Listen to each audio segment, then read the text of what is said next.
$1 million bail, Judge Edward Whitmore bellowed as his gavel struck the bench. Whitmore leaned back, his gaze sharp with self-satisfaction. Maya Williams felt a constriction in her throat. Whitmore peered down at her with evident disdain. Maya continued swiftly. Whitmore's expression hardened. "You expect this court to entertain such an improbable fabrication?" "Yes," Maya affirmed, "because it represents the absolute truth." Without warning, Whitmore seized the substantial case file from his desk and flung it across the courtroom. The folder struck Maya's face with a thud. Maya stumbled sideways. Whitmore gazed at Maya as if observing something beneath him struggling to remain upright. Maya touched her cheek. Whitmore rose from the bench, and the atmosphere in the courtroom shifted instantaneously. However, Edward Whitmore no longer seemed concerned with appearances. Whitmore ignored him. Maya held her position, undeterred by the blood trickling down her face. Whitmore examined the wound almost contemplatively. Then, without any prelude, he firmly grasped Maya's jaw with one hand and pressed the ink stamp directly against the abrasion on her cheek. Maya cried out in pain. The courtroom erupted in startled exclamations. Maya staggered backward. Whitmore turned toward the assembled courtroom, his voice escalating. Whitmore observed this, and it seemed to fuel his anger further. Maya managed to articulate through her discomfort. Whitmore's jaw tightened. Maya countered. Whitmore ascended back to the bench with suppressed fury. "And you should have been more diligent in concealing your ill-gotten prison funds." The pronouncement reverberated through the courtroom. Whitmore slammed his palm against the bench. But Maya perceived it now. "You were discovered in possession of classified documents linked to an ongoing investigation into prison corruption. You were found with narcotics evidence connected to a trafficking ring." "I was reviewing your contracts," Maya retorted. Whitmore emitted a sharp, mirthless laugh. Maya regarded him through the veil of blood and red ink. Whitmore had entered the hearing convinced that Maya was merely another intimidated woman of color whom he could subjugate with bureaucratic paperwork, bail decrees, and public humiliation. Maya was no longer pleading. Whitmore snatched the bail order and signed it with such vehemence that the page creased. Two deputy marshals approached Maya with caution, almost appearing ashamed to touch her after the spectacle they had just witnessed. As they turned her towards the courtroom exit, Whitmore delivered one final barb. Maya slowly turned her head back towards him. Whitmore's expression froze. Attorney Rachel Monroe stared at the blood on Maya's face with visible horror. Then, Rachel slowly raised her gaze. Rachel offered the barest possible shake of her head, as if she had finally grasped the truth that Maya already knew. This entire case had never been about illicit substances. Maya walked without resistance. Maya did not respond immediately. "I require the preservation of the courtroom evidence. Ma'am, the surveillance recordings, the audio logs, the clerk's notes, the stamp he utilized." Something in her tone was incongruous with the demeanor of the woman Whitmore had just attempted to reduce to a terrified defendant. They led her down one level to the holding area situated beneath the courthouse. Maya caught sight of her own face appearing on the screen for 3 seconds, captured from an unflattering angle as she was escorted from the courtroom with blood on her cheek. The headline displayed beneath read, "Accused drug-linked defendant clashes with judge." If you empathize with the pain of being judged before the truth has been heard, please click the like button for Maya and share your viewing location in the comments, as someone near you might be experiencing the same narrative, feeling the same indignation, the same hope, and the same yearning for justice. Then, subscribe to the channel to ensure you don't miss the unfolding events when Maya ultimately turns the truth against the judge who sought to bury her. Maya looked at him this time. Deputy Marshal Alan Reed. Deputy Reed. Reed maintained her gaze. "No," Maya stated, But I am in an excellent position to recall who disregarded critical evidence following a federal judge's physical assault on a restrained woman in open court. Maya sat in solitude. She had been aware of Whitmore's arrogance. However, what transpired in that courtroom was not a calculated strategy. Maya closed her eyes and meticulously reconstructed the events of the morning in chronological order. The bail order had been prepared prior to the commencement of arguments. The case file had been situated to Whitmore's right, not with the clerk. Rachel Monroe had appeared apprehensive before the file struck Maya's face. Therefore, Rachel possessed prior knowledge. This time, it was not Reed. Attorney Rachel Monroe clutched the legal folder against her chest as if it had inexplicably become heavier than mere paper ought to be. Maya opened her eyes.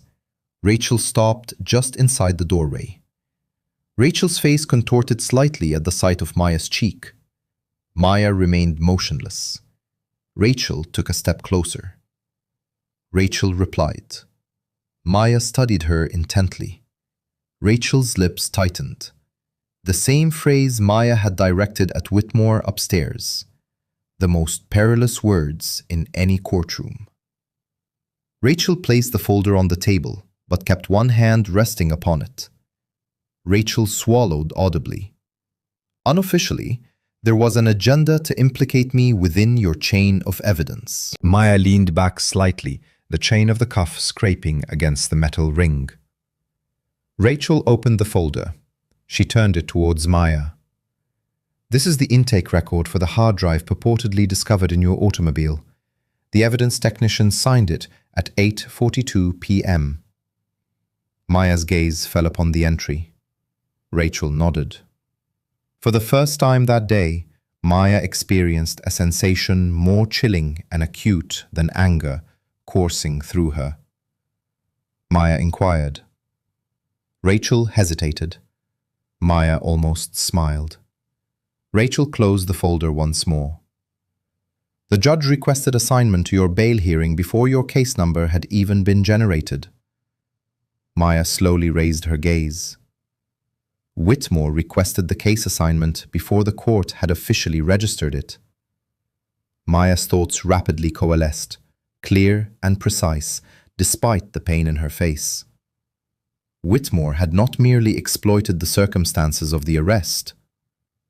Rachel observed her processing this information. Who are you, truly, Maya? Maya did not respond immediately. Upstairs, Whitmore had looked at her and perceived precisely what he wished to see.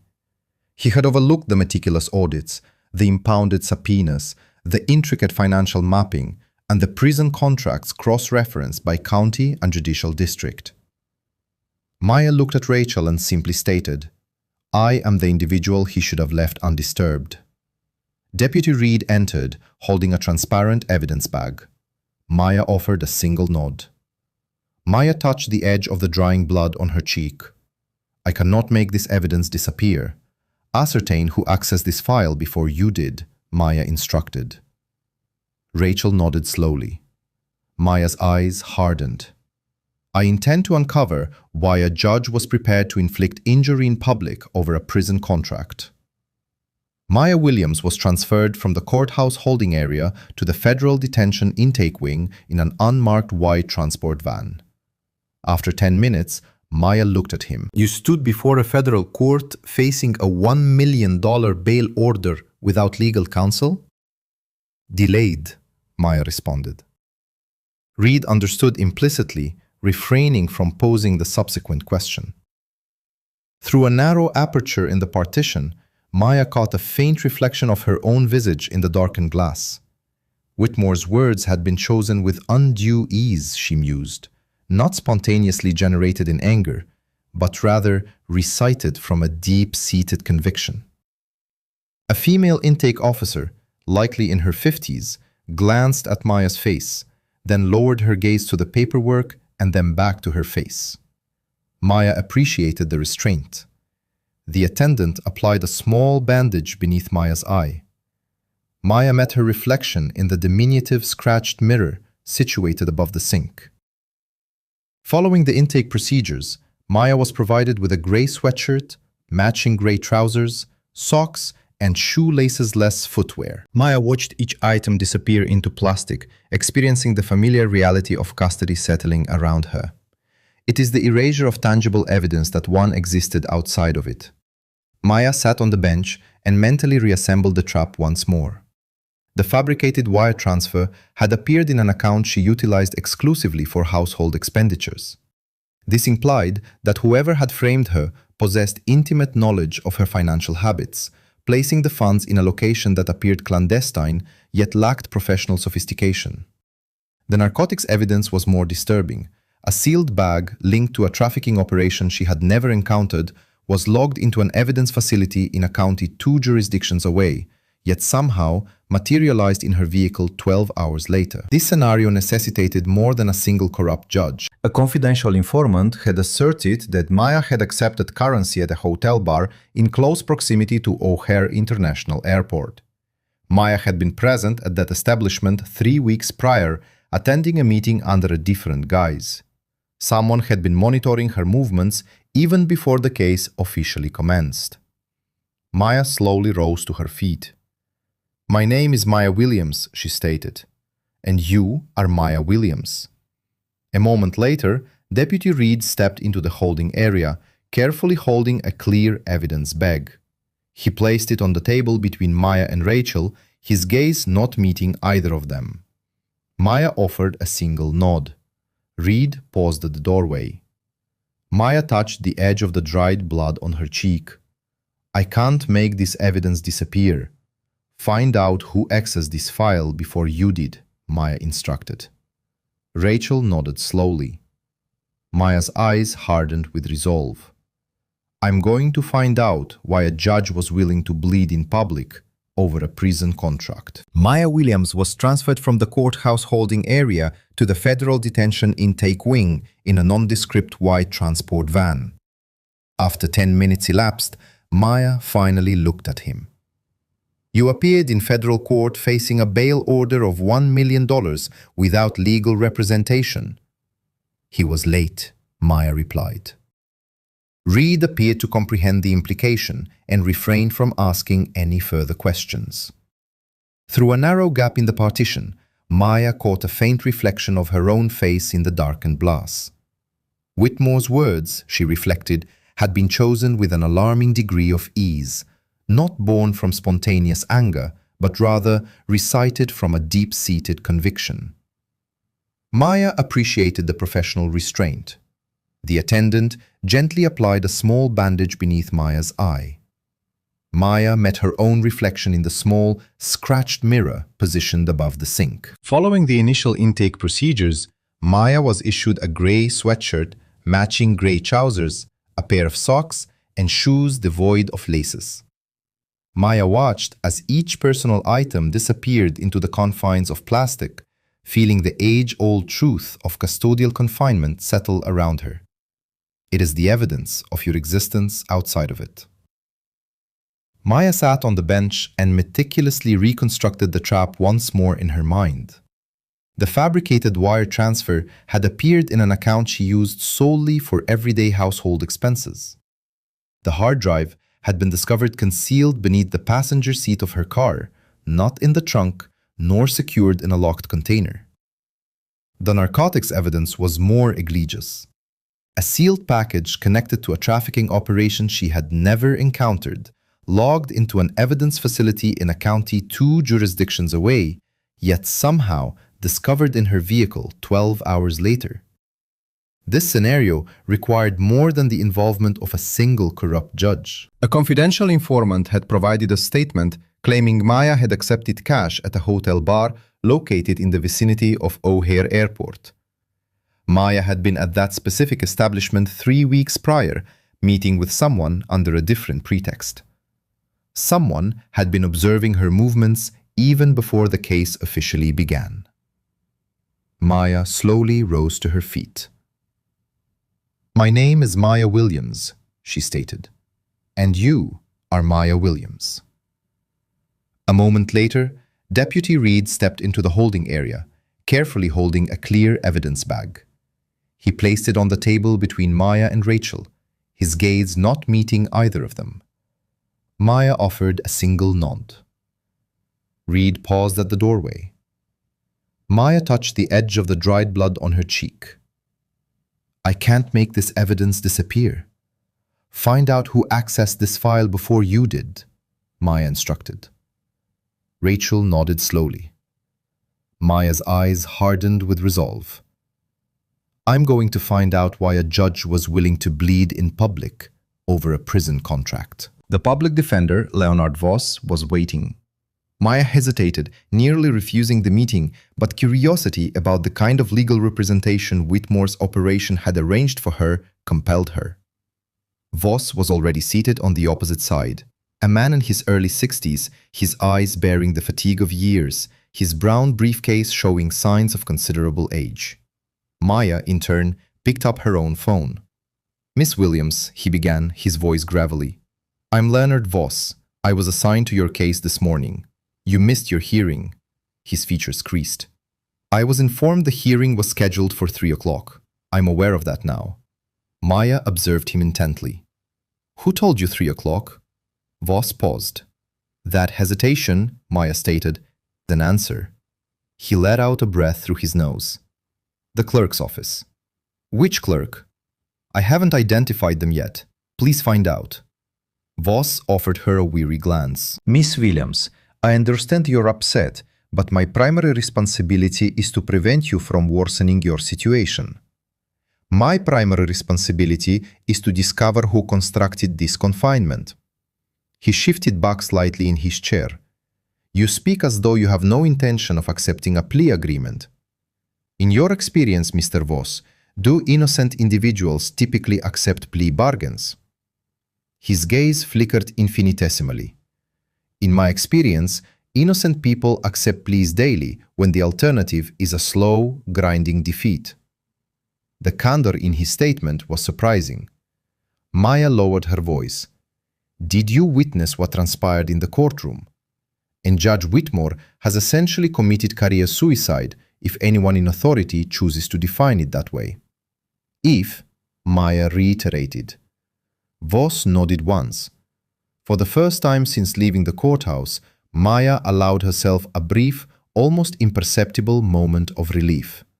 Voss was weary, but he was far from incompetent. He opened his briefcase and withdrew a slender folder. A gentleman visited my office about 20 minutes before I departed. He indicated he knew you and instructed me to provide you with this should I be granted an audience. Maya froze. What gentleman? Older.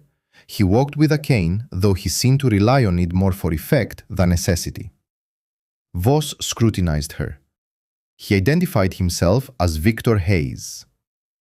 Maya remained silent, but the name resonated in the room like an unlatched door. Voss slid a single page through the slot beneath the plexiglass. It wasn't a letter. It was a photocopy of a prison occupancy report from North River Correctional Holdings, one of the private entities Maya had been investigating. At the bottom, a handwritten sentence had been added. Inquire why Whitmore knew the bed count prior to the arrests. Maya read it once, then twice, then a third time. Voss watched her reaction. Does that signify something? It signifies that the bail hearings weren't a response to criminal activity, Maya stated quietly. They were a mechanism to secure contracts. Voss's complexion paled, his age suddenly more apparent. Can you substantiate that claim? Not with this document alone. So, what is it you require? Maya folded the page once and met his gaze through the scratched plexiglass. I need you to cease acting as if my sole objective is to survive this legal battle. He frowned. What then is your objective? To ensure that this case survives me. The connection crackled faintly between them. Voss looked down at the folder, then back at Maya. There is one additional detail. Yes? The gentleman, Hayes, advised me not to trust any documentation submitted through official channels after noon today. Maya's eyes narrowed. Why noon? Voss shook his head. He didn't specify.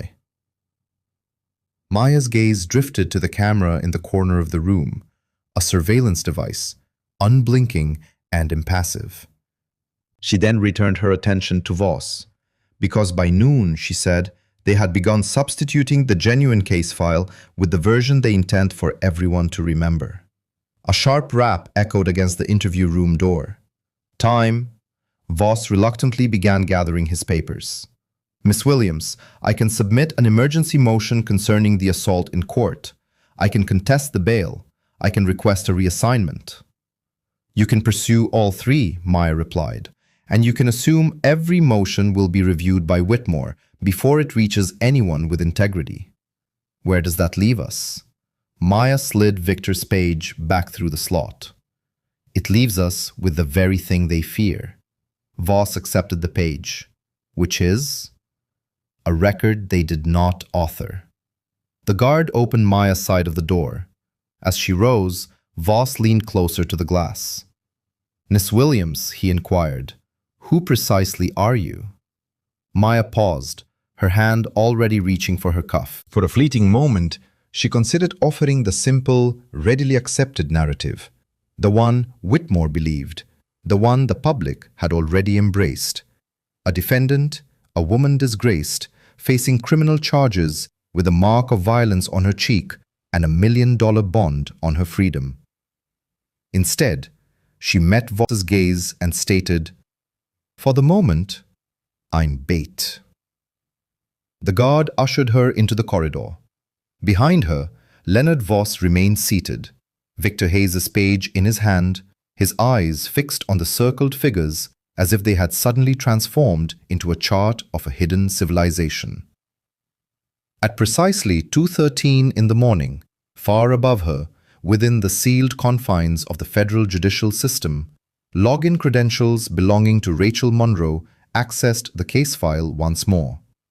And one ancient file, buried under a name unsearched by anyone in Whitmore's inner circle for years, was opened for the first time since Victor Hayes had been compelled to leave the agency. At 6 o'clock, local news outlets characterized Maya Williams as a disgraced defendant accused of drug trafficking and evidence manipulation.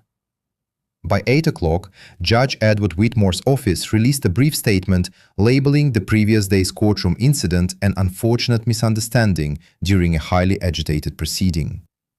The statement made no mention of the file hurled at Maya's face, nor the crimson stamp, nor the presence of blood. In the detention wing, Maya observed the silent television screen through reinforced glass. She couldn't hear the newscasters, but the on-screen captions were easily decipherable. Whitmore defends strict bail order in high-profile drug case. Maya averted her gaze. Williams, legal visit. Voss? Maya inquired. Hayes. Maya's expression remained unreadable, yet a knot of tension tightened in her chest. Victor Hayes was seated at the far end of the metal table. He was older than Maya had anticipated, and precisely as formidable as she had imagined. The guard secured Maya's handcuff chain to the table ring and departed. Victor's gaze fell upon the bandage beneath her eye. He always did seem to enjoy leaving his mark, Maya commented. Maya sat opposite him. That sounds personal. It is, Victor confirmed. Then let us begin there. Victor leaned back. No greetings? You dispatched a prison occupancy report through my attorney after I was entrapped, assaulted in court, and held on $1 million bail order. I believe we have progressed beyond pleasantries. A slow smile touched his lips, devoid of any warmth. Fair enough. Maya rested both her cuffed hands on the table. Who are you, truly? Victor Hayes, formerly with the FBI's Public Corruption Unit, then Civil Rights, followed by an early departure that was officially presented as voluntary because the Bureau prefers to maintain a semblance of propriety when it's attempting to bury its embarrassments. Whitmore? Victor nodded. Among others. Maya studied him. How long ago? 9 years. What did you uncover? Enough to relinquish my badge, not enough to usurp his. The response landed with the somber weight of a protracted defeat. Maya recognized that tone. She had heard it before from principled agents who discovered too late that uncorroborated truth was merely a liability.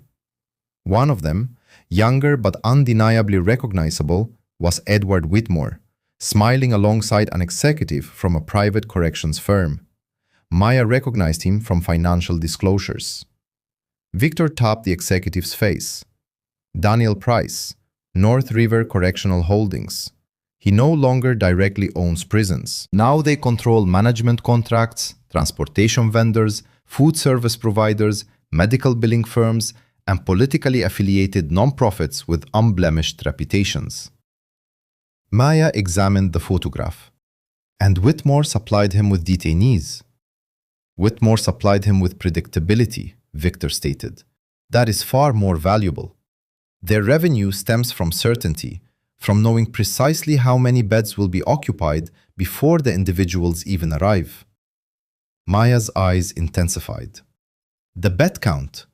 That report I sent to Voss was one of 6.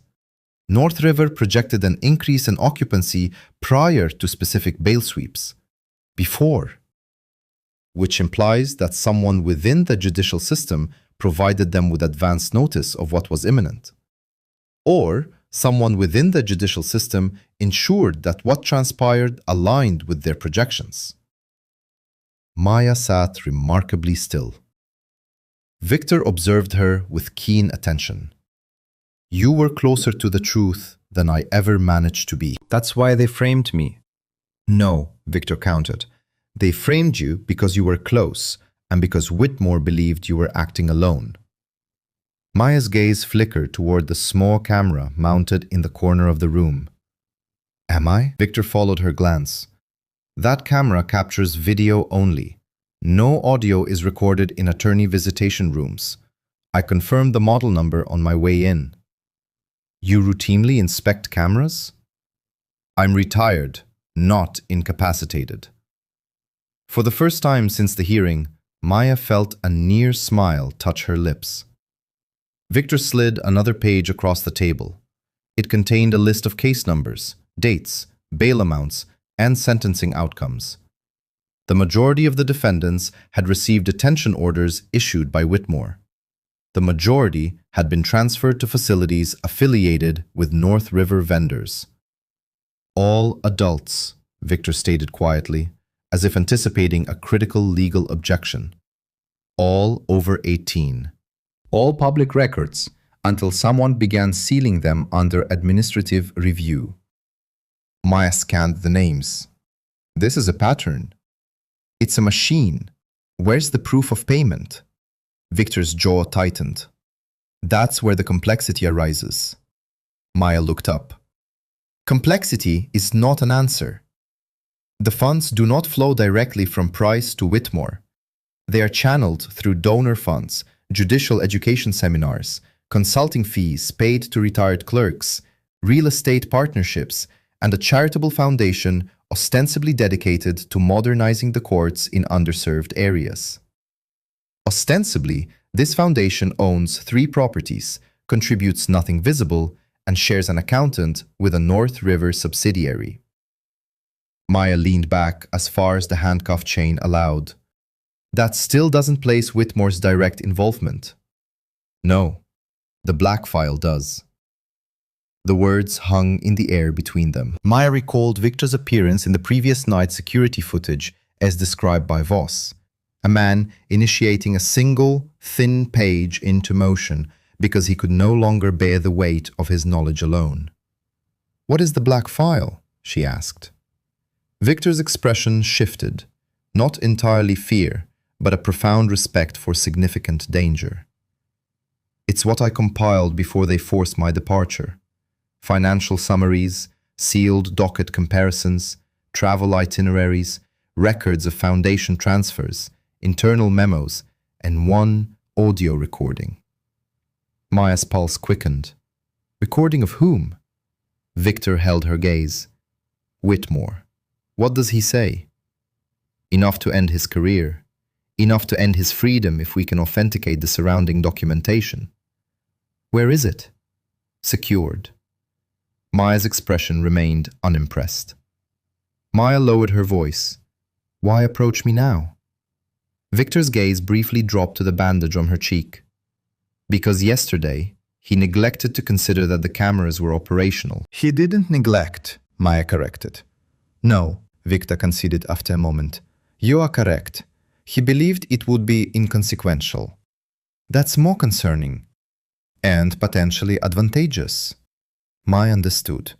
Victor clasped his hands on the table. Listen carefully. Whitmore's associates are actively reconstructing your case in real time. By tomorrow, they will attempt to obscure the wire transfers timeline. Within a week, a significant portion of the media will accept the premise that you were compromised before you ever entered that courtroom. Then we cannot afford to wait a week. No, Victor agreed. We will compel them to accelerate their actions. Rushed individuals invariably overlook critical steps. Maya glanced back at the case list. Rachel Monroe accessed the file last night. Victor's eyebrows twitched slightly. Did she? You weren't aware? I hoped. She indicated her credentials were used to alter the packet. Then she's either compromised or being implicated alongside you.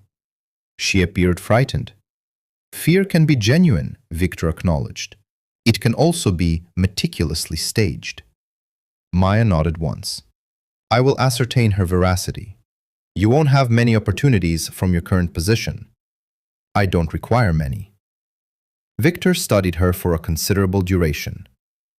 Whitmore perceives you as an ordinary woman who inadvertently strayed too close to the wrong threshold. He will simply erase you discreetly. Maya leaned forward. Then provide me with something he is unaware of. Victor reached into his folder and withdrew a small white envelope. Maya examined it. A safe deposit box? Victor nodded. Not registered under my name. Whose? A deceased accountant who, on paper, never truly existed as he should have. That sounds reassuring. It should sound useful.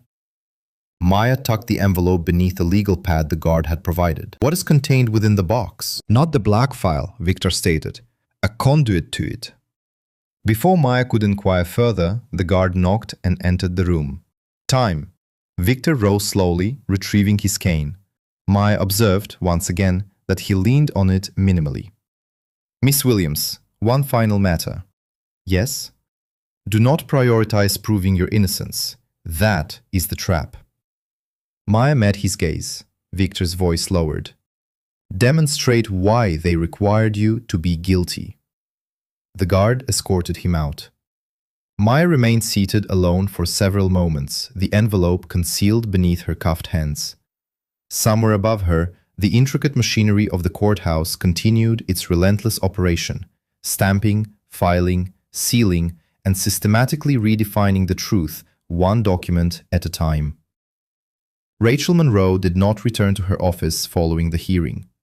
Rachel had practiced federal law for a sufficient duration to understand that genuine truth seldom resided in eloquent pronouncements. It was found in precise timestamps, access logs, and the recollections of clerks who retained details others deemed inconsequential.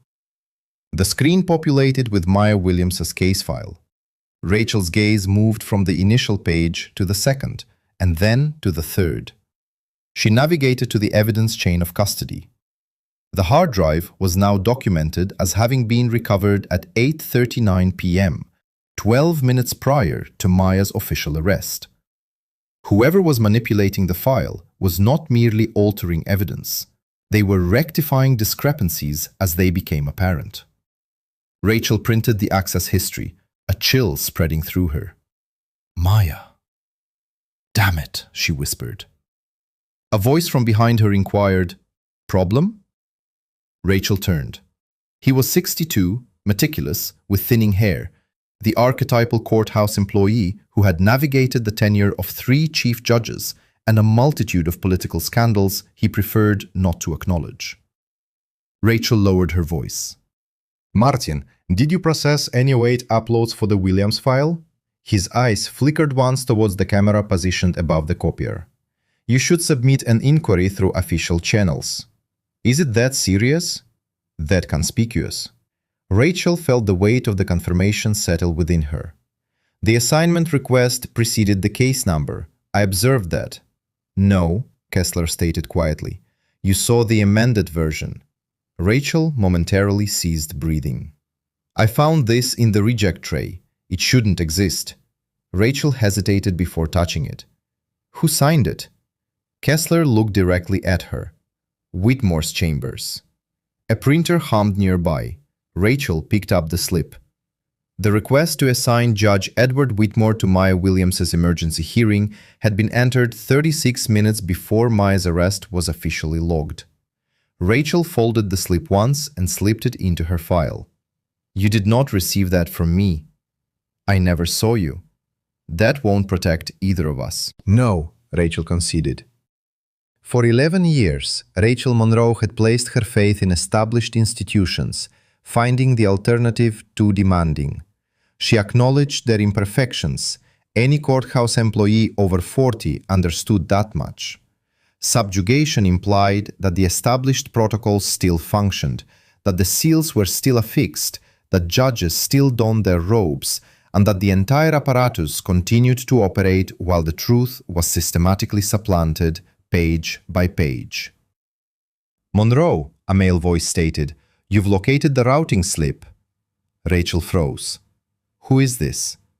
"Victor Hayes." She glanced towards the restroom door. "How did you obtain this number?" "I'm retired, miss. I don't know you." "No, but you are aware that your credentials were utilized at 2:13 this morning." Rachel remained silent. Victor continued, "If you report this through internal channels, the report will be expunged. If you confront Whitmore, you will be removed. If you do nothing, Maya Williams will be convicted, and you will bear the imprint of the instrument used for her downfall." Rachel closed her eyes. "What do you require?" "Retrieve the raw log and metadata before it is overwritten."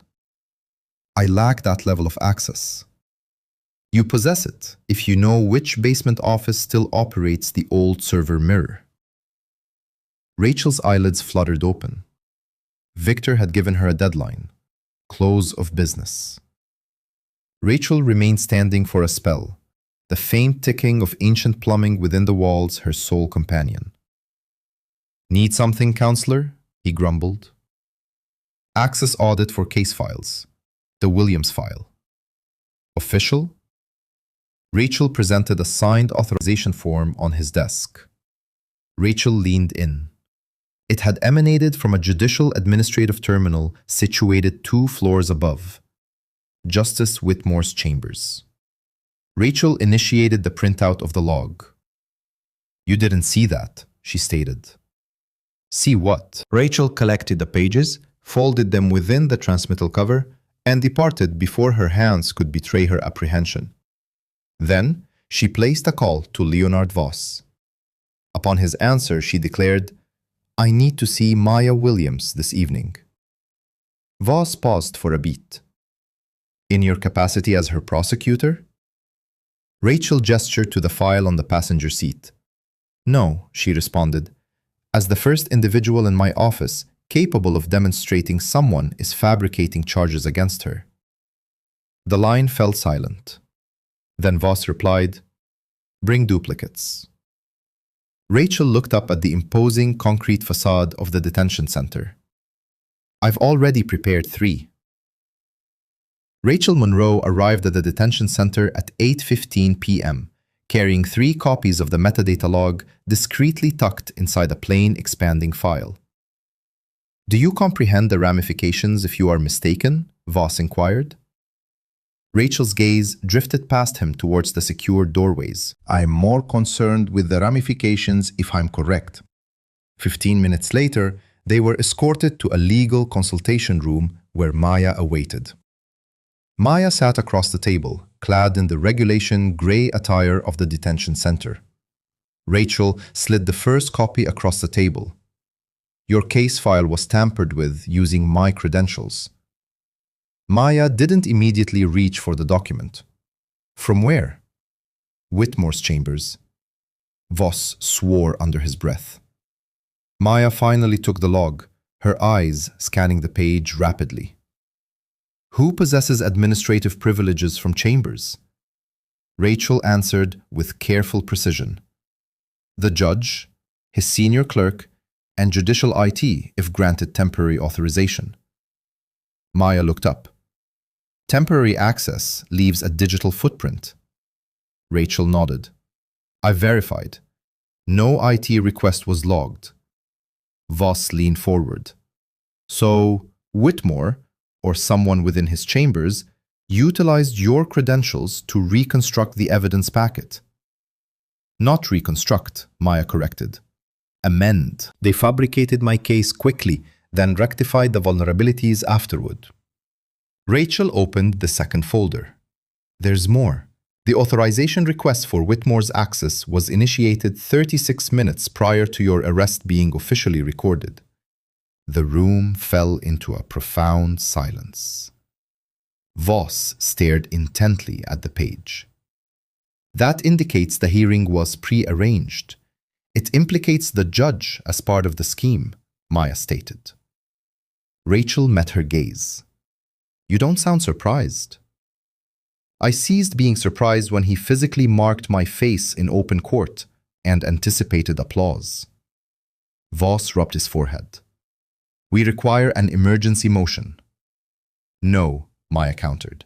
If we file now, Whitmore will bury it under procedural reviews. We need the financial incentive. Rachel hesitated, then produced the prison occupancy report that Victor had transmitted through Voss. Victor Hayes instructed me to begin here. Maya accepted the report and placed it alongside the metadata log. North River Correctional Holdings had forecasted an escalation in inmate occupancy preceding the bail enforcement initiatives. Whitmore's courtroom had issued the detention orders. The sealed case modifications served to conceal the established pattern. The mechanism is straightforward, Maya articulated. Elevated bail precipitates detention. Occupied beds generate revenue. Rachel's expression hardened. And the more indigent the accused, the swifter the pressure takes effect. Maya nodded. That's precisely why bail served as the weapon. Voss appeared disturbed. You're suggesting a federal judge was systematically directing individuals into private correctional facilities for financial gain? I'm stating he wasn't acting in isolation. Rachel pointed to the occupancy report. North River projected a 12% surge in pretrial detainees during the same fiscal quarter that Whitmore issued his most substantial detention mandates. Against whom? Maya inquired. Rachel already understood the significance of the question. Predominantly individuals of African descent, some of Hispanic origin, all adults. Most accused of offenses that would typically warrant reduced bail or supervised release. Maya stared at the table. That aligns with a civil rights infringement pattern. Voss exhaled slowly. And your drug possession charge? A fabrication, Maya declared. Something egregious enough to divert public scrutiny. Rachel's gaze fell upon the bandage adorning Maya's cheek. And the courtroom incident? That was Whitmore sending a clear message to anyone contemplating exposing these operations. For a moment, the room was enveloped in silence. Voss tapped the report. We still require evidence of the transactions. Victor mentioned shell corporations, Maya offered. Judicial education endowments, non-profit organizations, service providers, consultancy fees. Rachel's eyes narrowed. Grants for court modernization. Maya looked at her. Rachel continued. Whitmore championed a court modernization initiative 5 years ago. New case management software. The selection of vendors was classified under security protocols. Who secured the contract? Rachel swallowed. A firm named Civic Path Systems. Voss flipped through his notes. I've encountered that name. Maya's voice deepened. Civic Path was part of the contractual framework I was developing prior to my arrest. It shares infrastructure consultants with North River. Rachel leaned back, dumbfounded. So, the software that ostensibly recommends detention risk is actually linked to the entity profiting from that detention? Not recommending, Maya corrected. Justifying. Voss looked between them. Tell me what to file.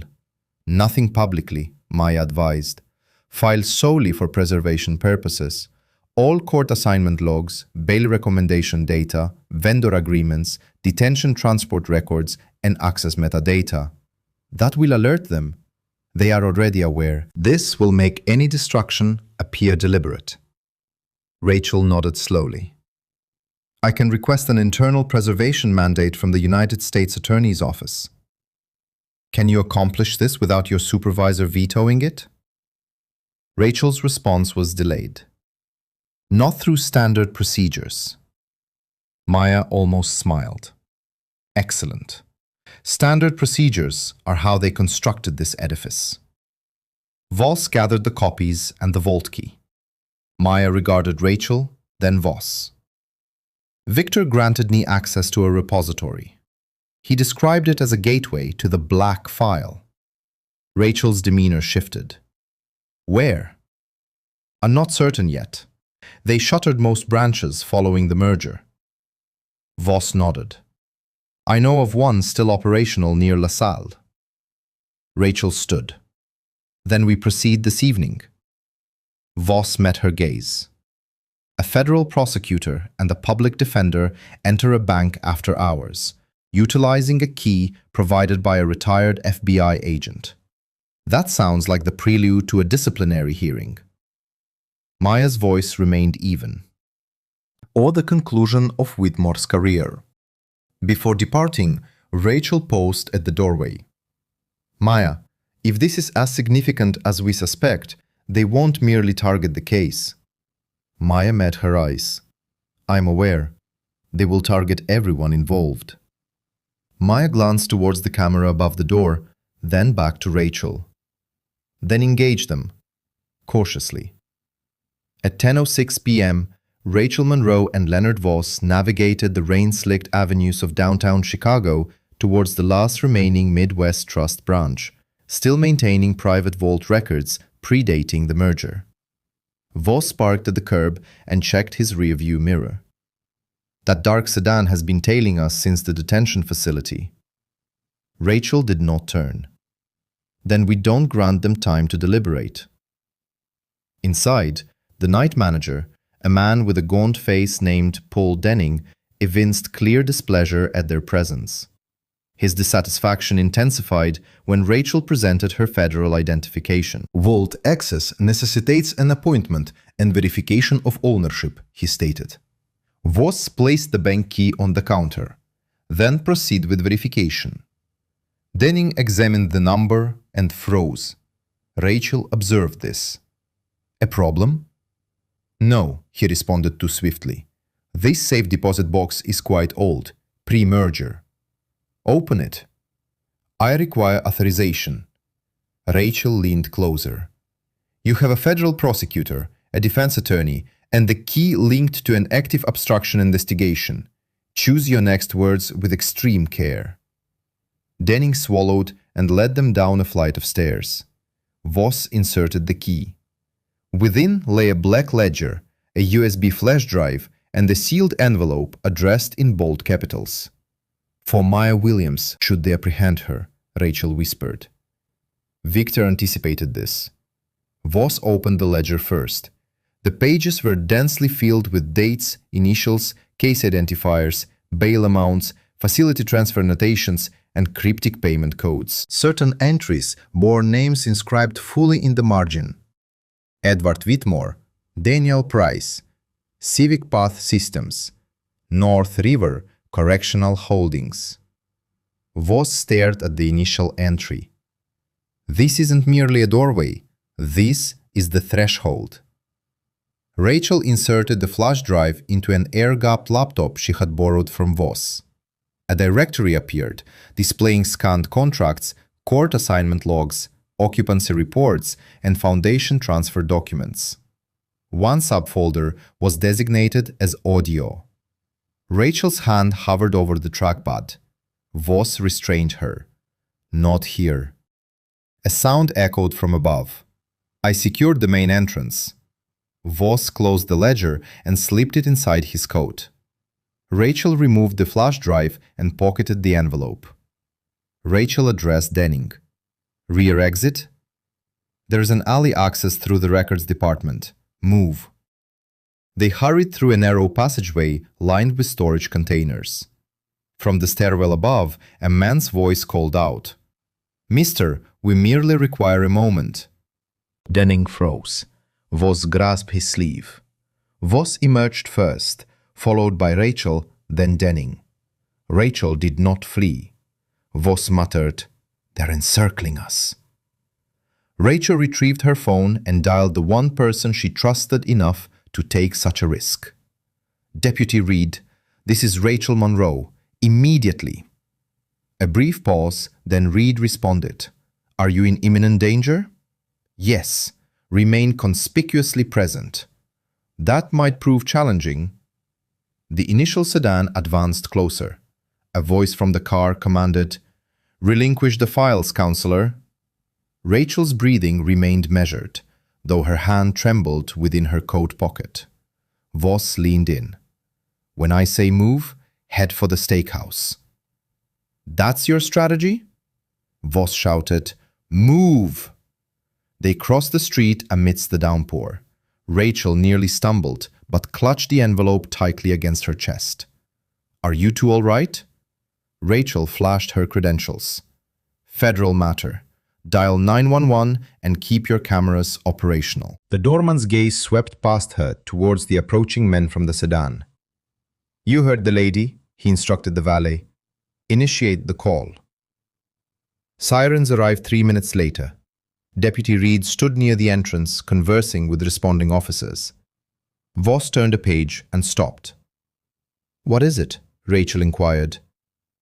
Case initials, bail amount, facility transfer, payment code, followed by a handwritten notation. E.W. Authorized prior to hearing. Rachel looked visibly distressed. E.W. Edward Whitmore, Voss confirmed. Rachel carefully opened the sealed envelope. Within lay a single printed memo from Victor Hayes and an excerpt from a photocopied transcript. Rachel read softly, "If you are receiving this, then Whitmore has transitioned from containment to exposure. The ledger alone demonstrates pattern and motive. The audio recording confirms intent.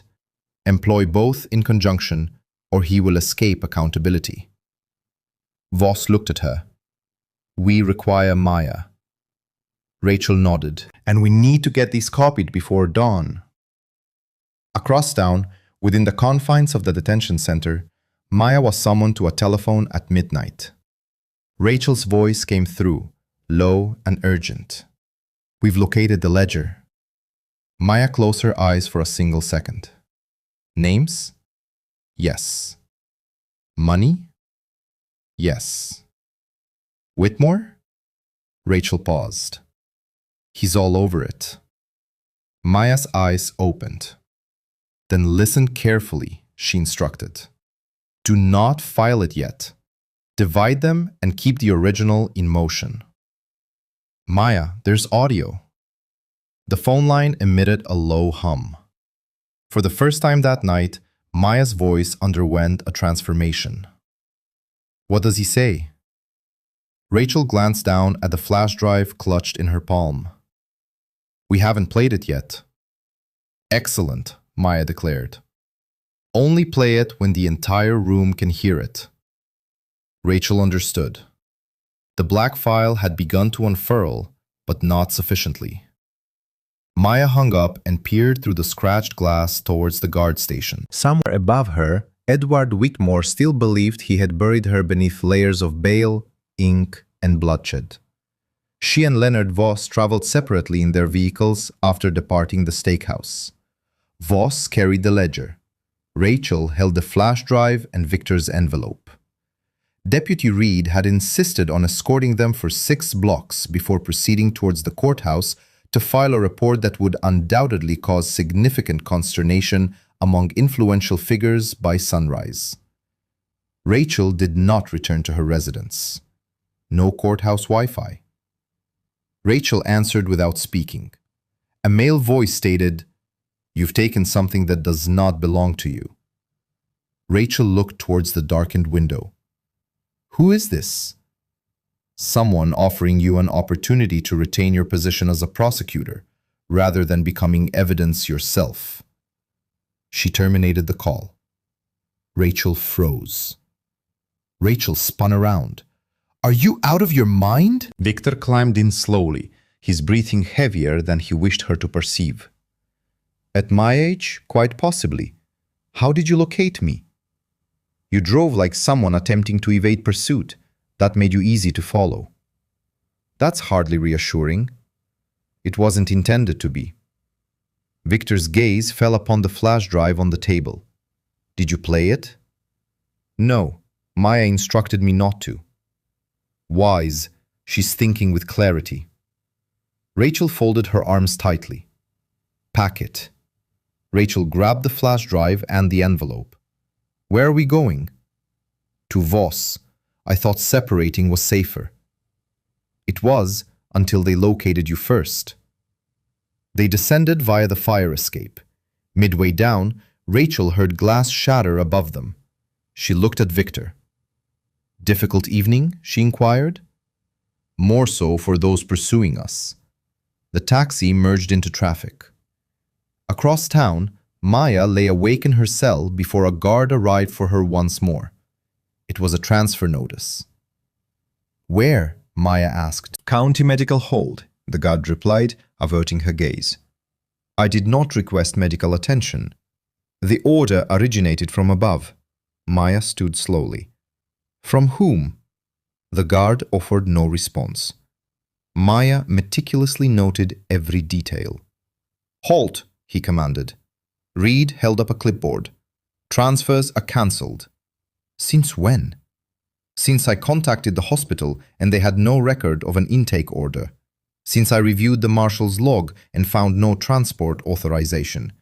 Since someone utilized a deceased supervisor's access code to generate the request." The younger officer's hand twitched near his belt. Reed observed this.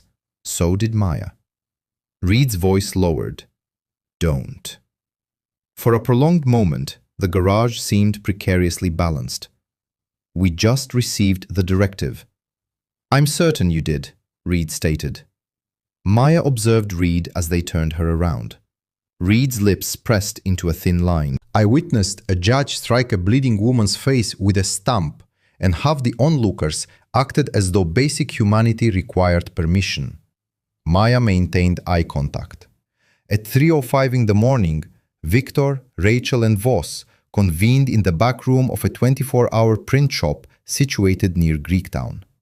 Voss had arrived earlier, carrying the ledger concealed within a grocery bag.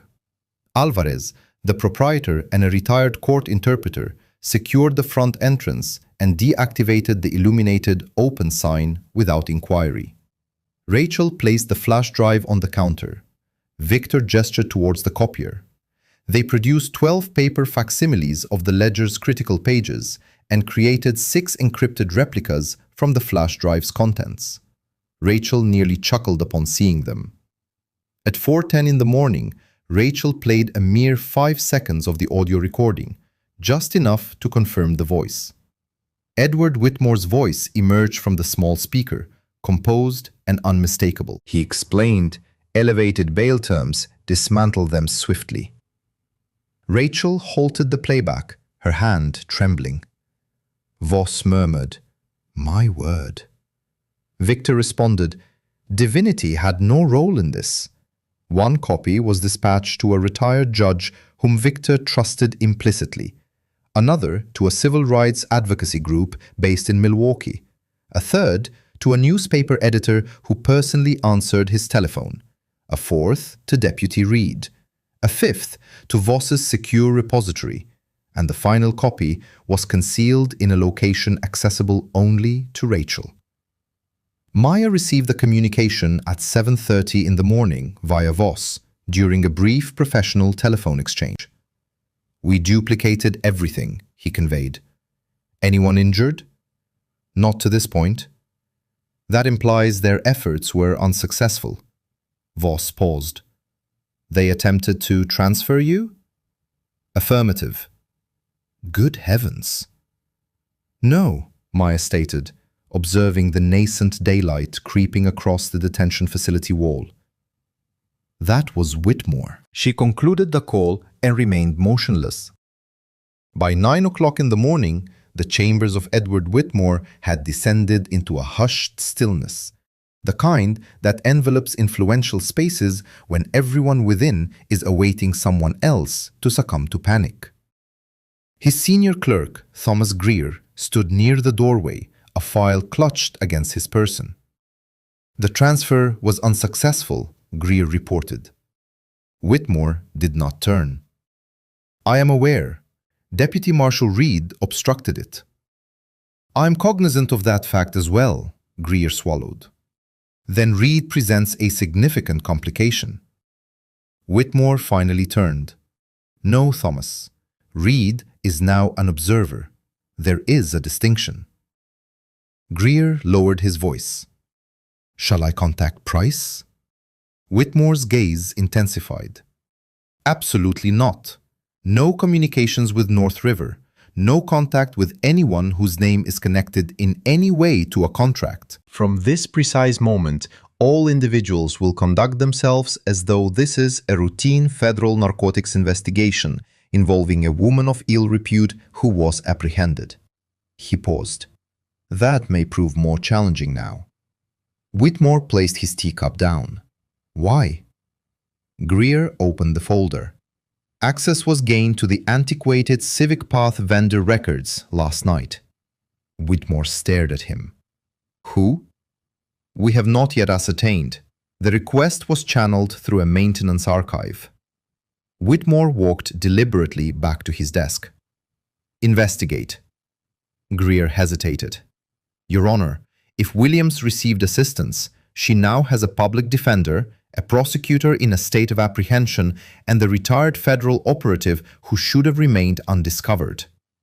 Whitmore retrieved a pen and tapped it once on the desk. "That is not assistance. That is mere disruption." However, after Greer departed, Whitmore remained standing. Across the metropolis, Rachel Monroe was situated in the rear quarters of Mrs. Alvarez's copy establishment, accompanied by Leonard Voss and Victor Hayes. The illuminated sign on the facade still indicated closed. Upon the table separating them rested the ledger, 6 duplicated document packages, and a compact black recording device tethered to an antiquated laptop that had never been connected to the internet. Victor addressed Rachel. "Play the entirety of it." Rachel's hand hovered over the keyboard. "Once we hear it, we can no longer feign ignorance." Voss rubbed his eyes. "I ceased pretending around the time a federal judge physically accosted my client in the courtroom." Rachel initiated playback. "The metropolitan statistics will not sustain the quarter unless detention numbers exceed projections." Whitmore responded without delay, his tone calm yet tinged with impatience. "Then file additional detainment requests." Price chuckled. "You speak as though I authorize those directives." "No," Whitmore countered. "I speak because I do." No one within the copy shop moved. Price remarked, "The proponents of reform are now scrutinizing bail." He paused. "They are quite fond of their statistical charts." "Charts are irrelevant," Whitmore asserted. "Fear is what matters. Elevated bail terms dismantle them swiftly. Once pleas are entered, the facilities remain at capacity." Rachel closed her eyes. Victor's jaw muscles tightened. Voss whispered, "There it is." However, the recording had not yet concluded. Price stated, And should someone commence inquiring about why your courtroom services are billed to North River facilities at double the regional rate, Whitmore's voice lowered, then we render them untrustworthy, corrupt if feasible, criminal if requisite. No one heeds a compromised investigator. Rachel terminated the audio playback. The confines of the room seemed to contract. Voss reclined, his complexion ashen. That constitutes intent. That is conspiracy. Victor nodded. And motive. Rachel gazed intently at the laptop. We still require verification. I can secure that, Victor offered. How? The original recording device is part of the classified documentation. This is merely a duplicate. Rachel looked upward. Where is the original? Victor remained silent. Voss emitted a sardonic laugh. I am beginning to detest that hesitation. Victor clasped his hands. The original is secure, but inaccessible without Maya. Rachel's brow furrowed. She is detained. She possesses an item that Whitmore is unaware of. The key?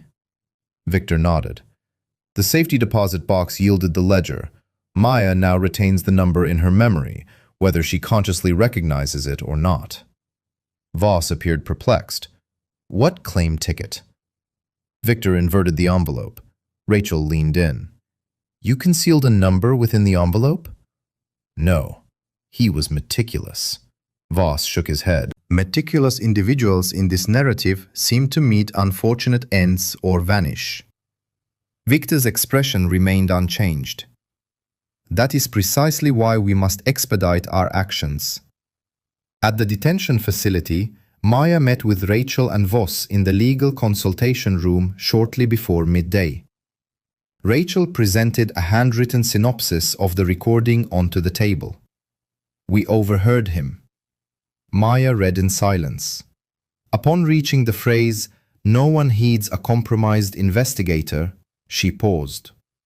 For a fleeting moment, the room dissolved, and she perceived Whitmore's countenance above her in the courtroom, the crimson stamp in his hand, his pronouncement to the world that she was mere inventory, not an embodiment of rage, not an impulsive act, but a calculated methodology. Maya looked up. Who else heard it? Myself, Voss, Victor, and Mrs. Alvarez, Rachel stated. Too many individuals for Whitmore to discreetly eliminate, yet not sufficient for a judicial proceeding. Voss nodded. We require the original. Maya turned to Victor, who had been seated unobtrusively in a corner. Where is it? Victor appeared aged under the Stag Detention Center lighting. In a private evidence repository linked to the prior inquiry. The repository necessitates two elements, the claim number and a biometric authorization from the individual designated on the final sealed directive. Who? Victor Helder Geiss. You. Maya stared at him. I never signed any authorization. No, but upon realizing you were pursuing the same avenue I had explored, I amended the authorization via a legitimate request for evidence preservation. Should I have disappeared, the material could only have been released to you.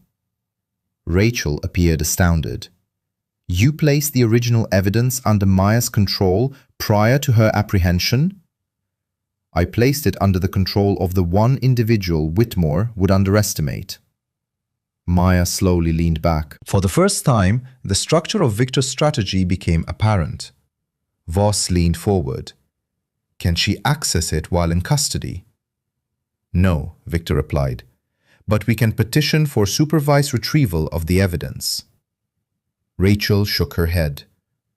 Whitmore will refuse. Maya glanced again at the summary. Then we do not petition Whitmore. All eyes turned to her. The courtroom assault created a conflict of interest. His chambers altered the file. We are filing an emergency motion for reassignment and preservation with the chief judge, sealed with sufficient corroboration to render its dismissal perilous. Rachel contemplated the proposition. If the chief judge is impartial, if she is not, Maya continued, we will ascertain that swiftly. Voss exhaled a slow breath. And if Whitmore acts before the motion is heard? Maya looked towards the doorway, where Reed's shadow was discernible through the frosted glass. Then he substantiates our argument for us. That afternoon, the motion was submitted in paper format, personally delivered by Reed to the chief judge's clerk, and excluded from any electronic docket. Rachel affixed her signature to a sworn declaration affirming that her professional credentials had been utilized without authorization. Voss endorsed the emergency request. Victor appended a single-page affidavit asserting the existence of the original evidence and its capacity to authenticate the audio recording. At precisely 4:47 in the afternoon, Chief Judge Helen Markham issued a sealed decree relieving Whitmore of any direct adjudications concerning Maya's case pending further examination. At 4:52 in the afternoon, Edward Whitmore became aware that he had relinquished command of the courtroom, and for the first time in many years, the established mechanism faltered. Edward Whitmore did not raise his voice upon reading Chief Judge Helen Markham's sealed order. Instead, Whitmore remained seated behind his desk, reread the order twice, and placed it precisely beside his untouched teacup. Whitmore removed his spectacles. Who personally delivered it? A deputy marshal. Name? Reed. Whitmore nodded once, as if confirming a minor meteorological observation. Naturally. Greer shifted his weight. Judge Markham also mandated the preservation of all assignment logs, chamber access records, detention recommendations, and vendor communications pertaining to Williams. Whitmore turned his gaze towards the windows. Vendor communications, he repeated. Whitmore turned back. Contact Daniel Price. You previously instructed me not to make any calls. I instructed no calls before they removed me from the courtroom. Greer hesitated. From here? Whitmore's eyes hardened. Do I appear to be a simpleton? 10 minutes later, Whitmore stood in the private library situated behind the chambers, utilizing an antiquated landline reserved for judicial emergencies and individuals who believed regulations were established for others. Inform me that this matter is contained. It was, Whitmore stated. That is not a direct response. The woman has allies.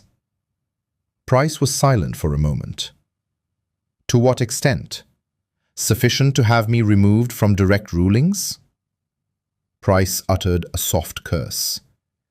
Then she possesses documentation. She possesses fragmented evidence. Fragments can scuttle vessels when the hull is already compromised, Your Honor. Whitmore's voice lowered. Listen with utmost attention. Should North River's name surface in any active file, you will become conspicuous. I have dedicated 20 years to ensuring my anonymity. Then dedicate the subsequent 24 hours to substantiating it. Price exhaled. What of the prior Hayes file? Whitmore did not respond promptly enough. You informed me that was expunged. It was sealed. That is not the same as expunged. Whitmore gripped the receiver tightly. Ascertain its current location. Across town, Maya Williams was present in a secure evidence retrieval chamber located beneath the federal courthouse. She was accompanied by Deputy Reed, Leonard Voss, Rachel Monroe, Victor Hayes, and 2 marshals who appeared distinctly displeased to be involved in any historically significant proceedings.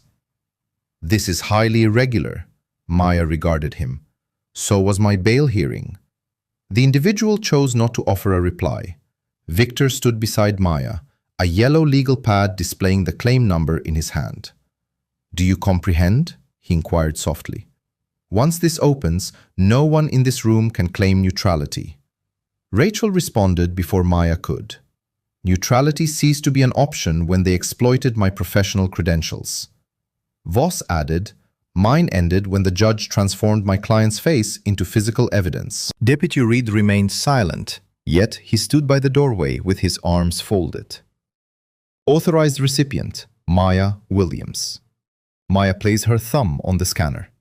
Within rested a black file container, sealed in transparent evidence plastic and tagged under an antiquated federal preservation designation.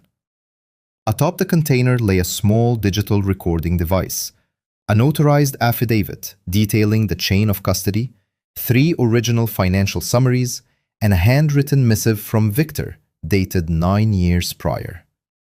Maya did not immediately touch anything. Victor observed her. That is the black file. Rachel leaned closer to the plastic casing. Is this sufficient to authenticate the audio? Victor nodded. And sufficient to demonstrate that the ledger was not fabricated. Voss examined the tag. Who notarized the chain of custody? Victor's expression darkened. An accountant named Samuel Rusk. He vanished from public view 2 weeks after affixing his signature. Vanished how? Rachel inquired. He retired abruptly, the customary American method for disappearing when one possesses excessive knowledge and still desires to remain alive. Maya carefully lifted the sealed file box. What is on the recorder besides the conversation with Price? Victor remained silent for a moment. Maya looked at him. He stated, Whitmore articulating the methodology. They proceeded to a secure review chamber. The recorder was connected to an evidence playback system under camera surveillance. First Daniel Price, then Whitmore. They listened to the segment Rachel had already heard, but the original playback possessed superior fidelity. Price remarked, The advocacy groups will classify this as Rachel's deliberate targeting. Whitmore emitted a dry, dismissive chuckle. They invariably do. By the time they establish a pattern, a significant portion of the defendants will have entered pleas, the facilities will be adequately funded, and the public will have moved on. Price inquired, and if an investigator comes too close? Whitmore responded, Discredit the investigator. The truth does not necessitate disproof, it merely requires rendering it inconvenient. No one within the room stirred. Maya felt the words penetrate her consciousness like icy water, not due to their shock value, but because they elucidated everything. Rachel whispered, He detailed your entrapment. Victor's face appeared chiseled from stone. 9 years ago. Voss slowly lowered himself into a seat. This was consistently the established strategy. The technician ceased the recording only after the final timestamp had been logged. Maya turned to Rachel. Can Markham admit this? Rachel's voice was steady. At the very least, she can order a comprehensive evidentiary hearing. Once this is authenticated, the Department of Justice's Public Integrity Division will become involved, irrespective of anyone's objections. Reed directed his gaze towards the camera positioned in the corner. Produce duplicates before we depart. The technician blinked. That requires authorization. Reed held up the sealed order. Read paragraph 7. The man read it, swallowed, and commenced the duplication process. By 8:30 in the evening, the black file existed in 4 certified evidentiary replicas. One was entrusted to Rachel under sealed prosecutorial disclosure. One was conveyed to Voss. Victor declined to retain a copy. I have carried it for sufficient duration, he stated. As they prepared to depart, Voss received a telephone call. What is it? Maya inquired. Mr. Voss, 2 gentlemen have arrived with a subpoena and a search warrant. They are removing boxes. Voss closed his eyes. Signed by whom? The assistant hesitated. Judge Whitmore. Rachel looked at Maya. He has been removed from your case. Maya's expression hardened. Then he is no longer attempting to win the case. Victor completed the thought. He is attempting to ascertain our holdings. Reed stepped towards the doorway. We must move. However, Maya did not immediately comply. She regarded the duplicate of the black file held by Voss, then turned her attention to Rachel and finally to Victor. No, she stated softly. Now, we permit him to perceive just enough. Voss stared at her. Enough for what purpose? Enough to persuade him that only a single copy exists. Rachel comprehended first. A decoy. Maya nodded. Whitmore orchestrated this entire scheme because he believed I was in a state of desperation.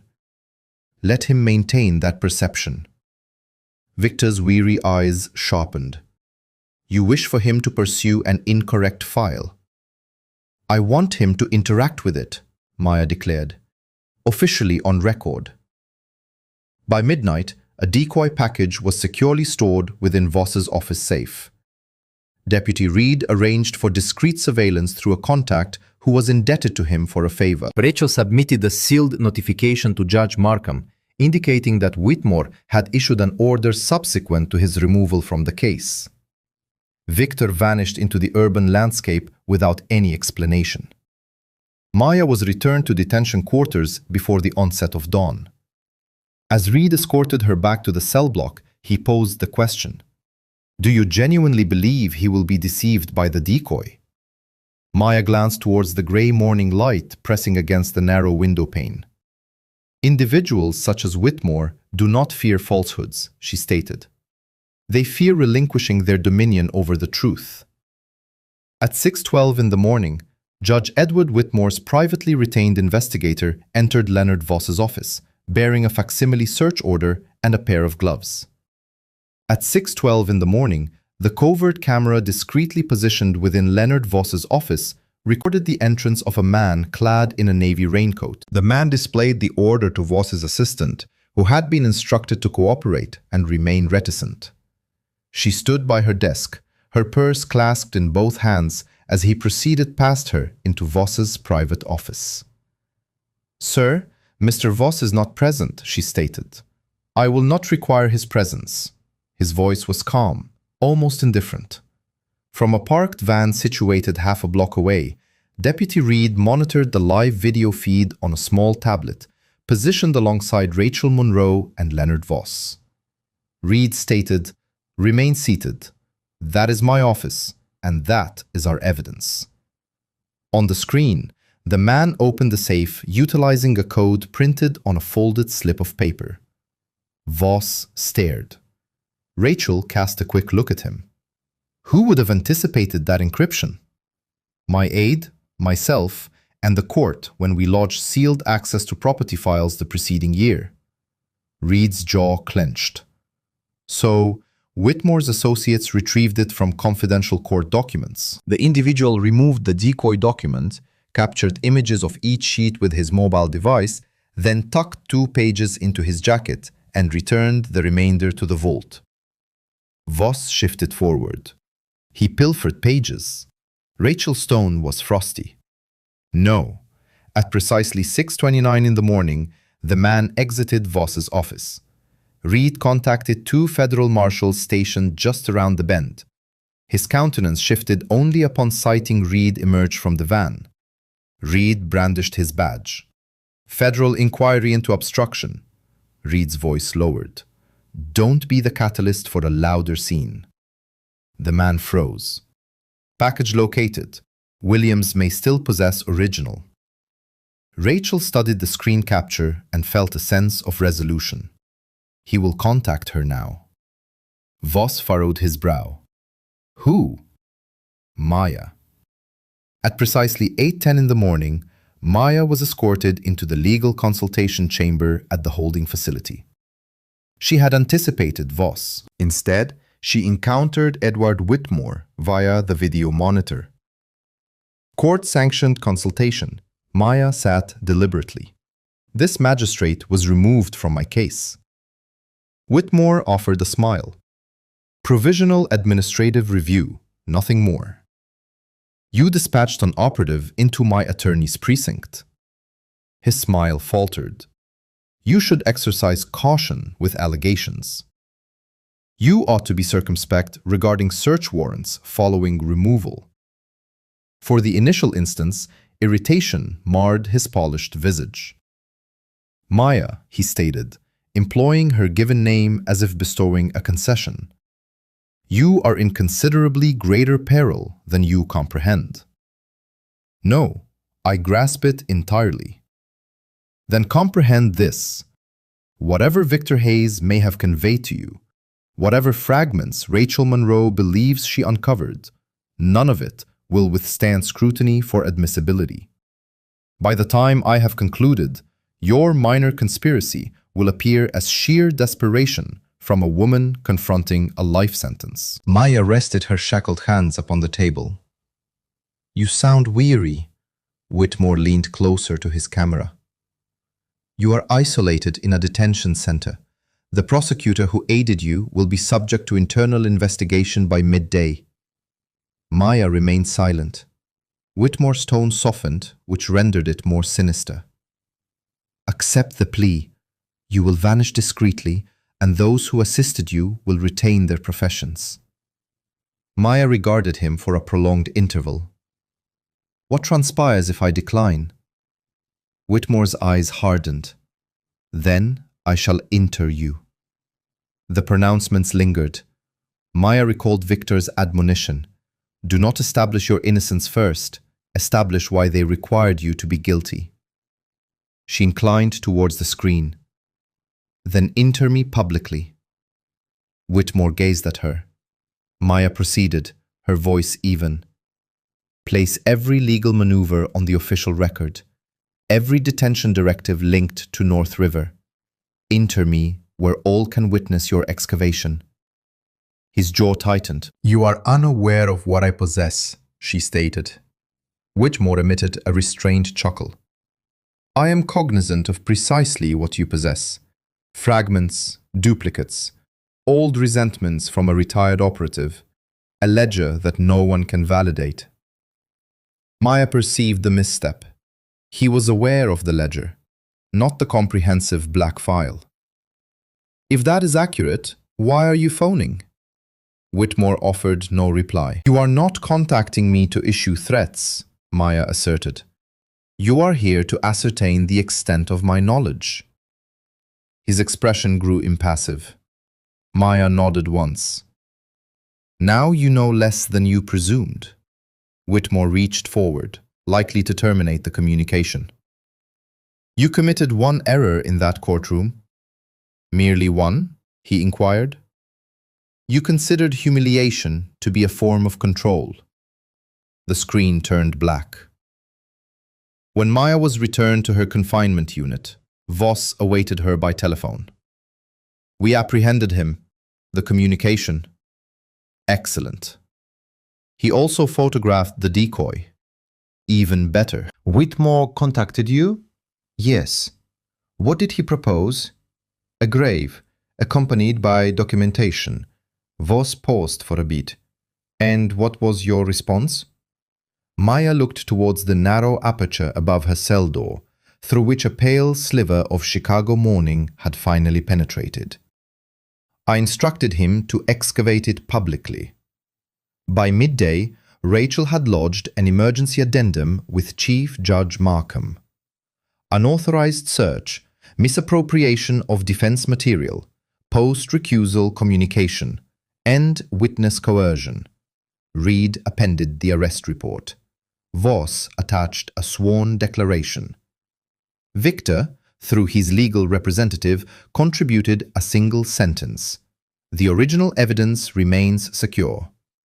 At precisely 3:40 in the afternoon, Markham scheduled a public evidentiary tribunal for Monday morning.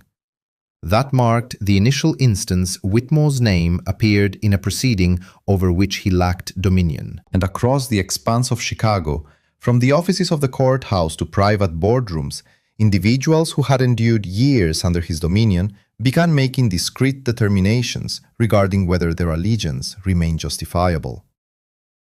Monday morning dawned with a stark, frigid blue over Chicago.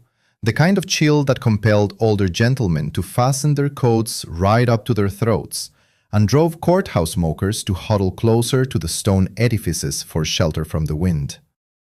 By precisely 8:30 in the morning, the federal courthouse lobby was already teeming with people. Courtroom illustrators stood ready, their flat cases tucked beneath their arms. Maya Williams entered through the secured access point under the escort of Deputy Reed and two marshals. A faint healing line remained beneath her eye where the case file had caused injury. Maya looked at him. "Is that permissible?" "Judge Markham's directive," he responded. Then, after a brief pause and basic civility, Maya adjusted her sleeves. "Be cautious, Deputy. Such actions can become a habit." Reed almost smiled. "I am prepared to embrace the risk." Within, courtroom 14A was packed to capacity. Leonard Voss stood at the defense counsel's table, accompanied by 3 binders, 2 legal notepads, and the expression of a man who had endured restless sleep but prepared diligently. Rachel Monroe was seated at the prosecution's table, no longer feigning detachment. Victor Hayes occupied the front row behind Maya, his cane resting across his knees, his gaze fixed forward. For the first time since Maya had observed him, he was not situated on the bench. Without the elevated height of the judge's chair behind him, without the seal positioned above his head, without the gavel within immediate reach, he appeared diminished. Whitmore did not meet Maya's gaze. "This court is convened for an evidentiary hearing pertaining to allegations of judicial malfeasance, tampering with evidence, unauthorized case access, intimidation of witnesses, and potential obstruction associated with the matter of United States versus Williams. Anyone who disregards this will be ejected." Not a soul stirred. Markham directed her attention to Voss. "Mr. Voss?" Voss rose. "Your Honor, we are prepared to demonstrate that Miss W. we shall present altered logs, unauthorized access, falsified evidence timelines, improper case assignments, manipulation, and an attempted theft of defense materials." Following Judge Whitmore's removal from direct oversight of this case, Ellison immediately stood. "Your Honor, these are preposterous accusations presented as civil liberties theater." Markham regarded him over her spectacles. "Mister, be seated." Ellison complied, but a faint exhalation moved through the room. Voss continued, his demeanor now calmer. "At the heart of this hearing lies a straightforward question. Was Maya Williams apprehended because she committed a transgression or because she ventured too close to transgressions perpetrated by those in positions of authority?" Markham turned to Rachel. "Miss Monroe." Rachel stood. Her voice was steady, yet Maya noted the tension in her hands. "Your Honor, the government bears a responsibility to pursue justice, not merely convictions. I reviewed the Williams file and discovered that my credentials were utilized without authorization to alter evidence records subsequent to. Miss Raw metadata indicates that the access originated from a terminal located within Judge Whitmore's chambers. I have submitted sworn affidavits and supporting logs under seal." Whispers rippled through the gallery. Markham's eyes shifted towards Whitmore. Rachel questioned him. "Mr. Kessler, did you discover a routing slip pertaining to Judge Whitmore's assignment to Miss Williams's case?" "Yes." "When was that assignment request logged?" Kessler consulted the document before him. 36 minutes prior to Miss Williams's apprehension being officially recorded. The room seemed to constrict. Rachel inquired, "Is that typical?" "No, ma'am." "Is it feasible for a judge to request assignment to a case that has not yet officially come into existence?" Kessler glanced towards Whitmore, then back at Rachel. "Not through standard procedures." Ellison rose for cross-examination and attempted to portray Kessler as confused, outdated, and ill-equipped for contemporary systems. When Ellison asked, "Is it not possible that you misread the routing slip?" Kessler replied, "Counselor, I have been deciphering courthouse documentation since you wore less expensive suits. I did not misread it." A few individuals in the gallery coughed discreetly to mask their amusement. Next to testify was Deputy Reed. He recounted the unsuccessful medical transfer, the defunct supervisor's access code, the sealed red stamp, and the concealed camera in Voss's office. Deputy Reed, are you trained in judicial procedure? No. Digital forensics? No. Then why should this court rely on your conclusions? Reed looked at Judge Markham, then back at Ellison. Because when a detained woman is ordered transferred to a hospital that never requested her by a supervisor who is deceased, after she accused a judge of corruption, I do not require a computer science degree to discern deception. The courtroom fell silent once more. Maya lowered her gaze momentarily, not out of weakness, but to contain the surge of emotion she felt. Then Voss stood and called Victor Hayes. Victor rose from the gallery with his cane, approached the stand, and took the oath in a voice roughened by age and enduring resentment. Voss approached with deliberate care. Mr. Hayes, were you previously employed by the Federal Bureau of Investigation? Yes. In what capacity? Public corruption and civil rights investigations. Did you investigate Judge Edward Whitmore?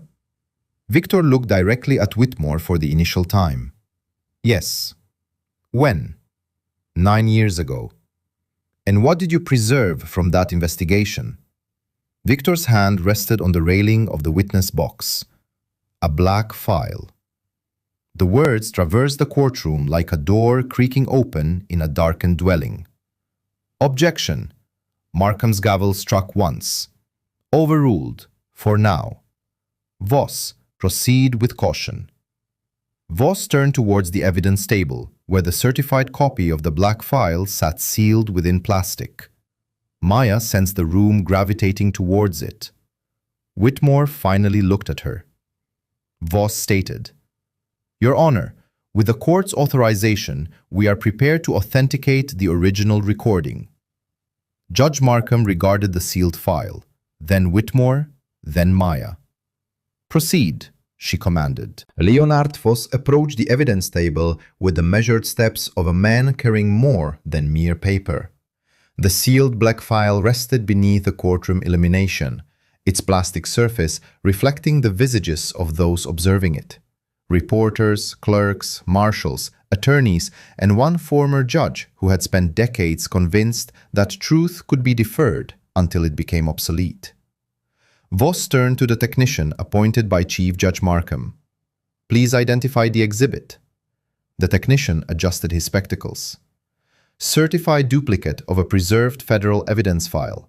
Contents comprise financial summaries, docket comparisons, transfer records, foundation payment records, and one digital audio recording with a notarized chain of custody affidavit. Voss nodded. Was the original recording authenticated? Yes, no indication of alteration. Grant Ellison rose abruptly. Your Honor, we object to the characterization of this material before the foundation has been thoroughly examined. Judge Markham looked at him. Your objection is noted. Be seated. Ellison sat, but not with ease. At the witness stand, Victor Hayes kept his hands clasped over the cane in his lap. He regarded the file with the solemnity older men sometimes reserve for a grave they had spent years endeavoring to avoid. Voss addressed him. Mr. Hayes, did you personally preserve the original recording? Yes. Why? Victor glanced briefly at Maya, then returned his gaze to the court. Because I was aware that if it vanished, men like Edward Whitmore would continue to don robes while others paid for his transgressions. The courtroom held its breath. Voss allowed the statement to resonate before continuing. Your Honor, the defense moves to present the authenticated recording. Ellison stood again. Your Honor, this is inflammatory, prejudicial, and potentially taken out of context. Judge Markham's eyes narrowed. Mister, the objection is overruled. Voss turned towards the technician. Play it. The initial sound was unremarkable. Then Daniel Price's voice filled the courtroom, smooth and almost jovial. The projection. A pause. Then Edward Whitmore's voice, unmistakable and calm. Then file more holds. Price chuckled. You phrase that as if I issue the directives. No, Whitmore replied. I phrase it because I do. Not a soul moved. At the prosecution's table, Rachel Monroe lowered her eyes. Price stated, the reform advocates are scrutinizing bail now. They are fond of their little charts. Whitmore responded, charts are irrelevant. Once they confess, the beds remain occupied. A sound emanated from the gallery. Maya remained motionless at the defense table. She did not look at Whitmore. On the recording, Price inquired, and what if someone begins questioning why your courtroom services North River facilities at double the regional rate? Whitmore replied, then we render them unreliable. No one heeds a tainted investigator. That sentence struck the room with greater force than the initial one. Voss glanced towards Maya. The recording proceeded to the section that no one outside the small evidence room had heard in open court. Price stated, the advocacy contingent will label it racial profiling. Whitmore emitted a dry chuckle. They invariably do.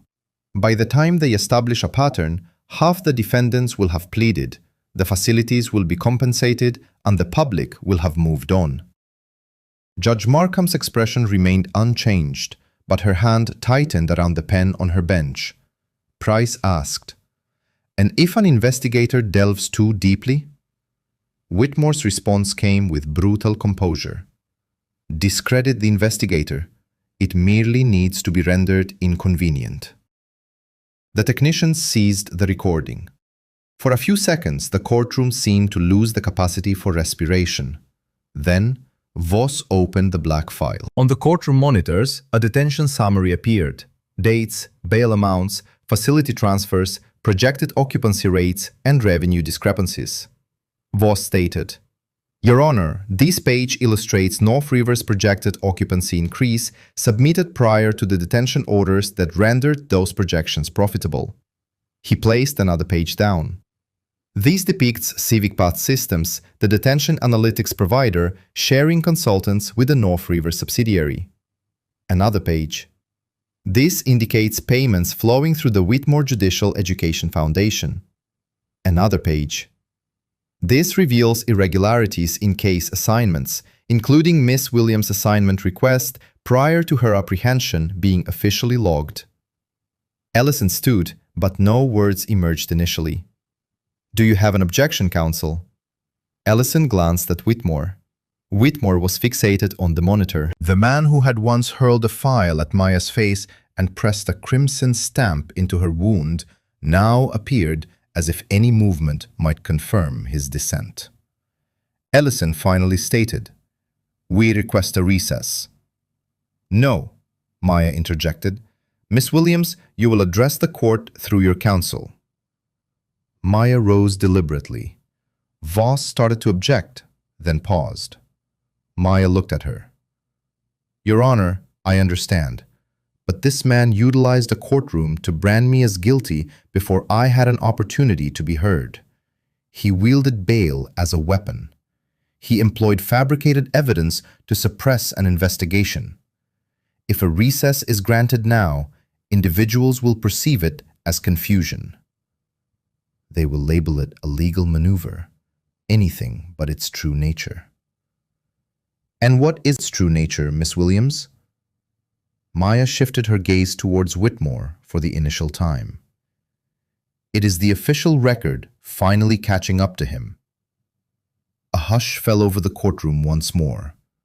Rachel stood. Your Honor, the prosecution formally requests the immediate impoundment of all materials pertaining to Judge Whitmore, North River Correctional Holdings, Civic Path Systems, and the Whitmore Judicial Education Foundation. Furthermore, we seek a referral to the Public Integrity Section of the Department of Justice. Allison interjected sharply. This is preposterous. Rachel met his gaze. No. Preposterous was masquerading this as a mere drug offense.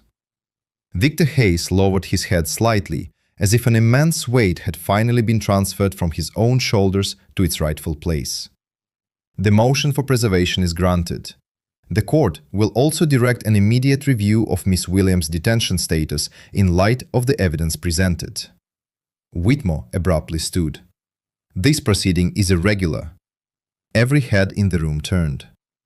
Mr. Whitmore, please be seated. The address struck him like a pronouncement. Whitmore.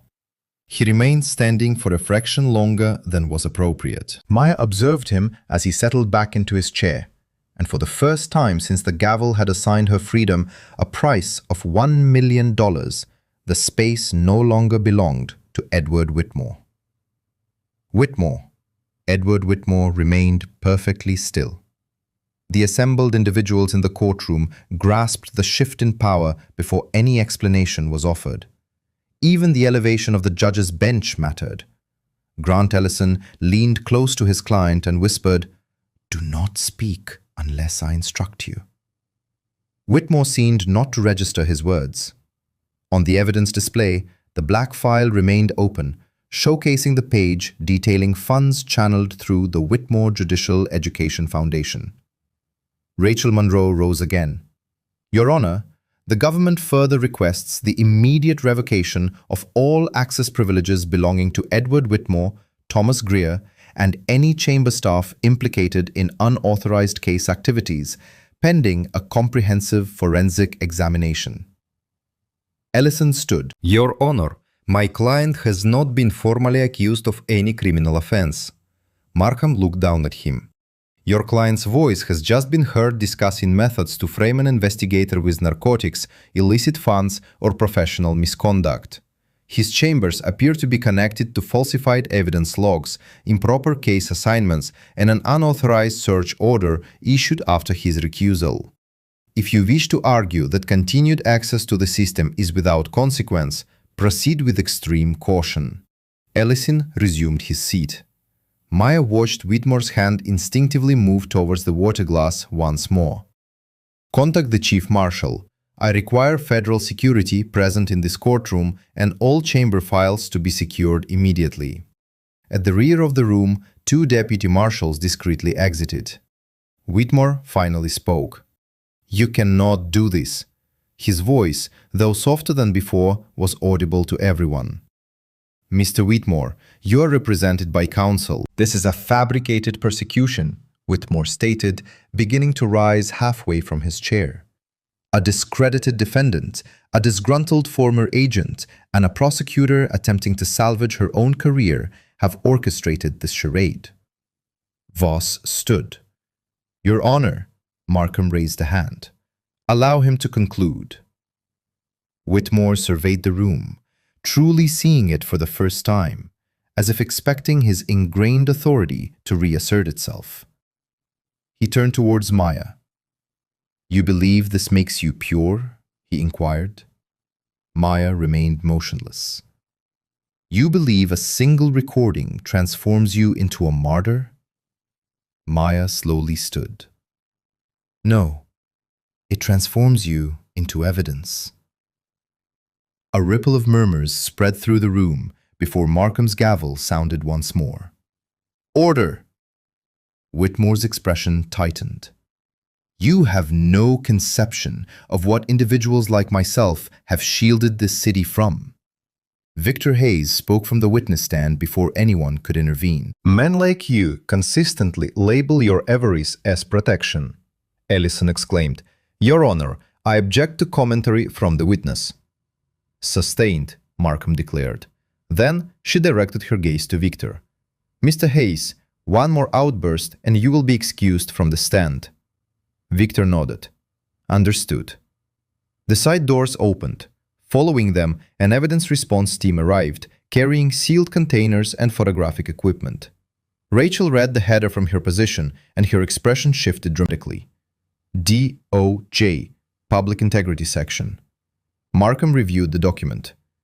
"Let the record reflect that federal agents have appeared with warrants pertaining to chamber records, communication devices, and financial documentation connected to Edward Whitmore, Daniel Price, North River Correctional Holdings, Civic Path Systems, and the Whitmore Judicial Education Foundation.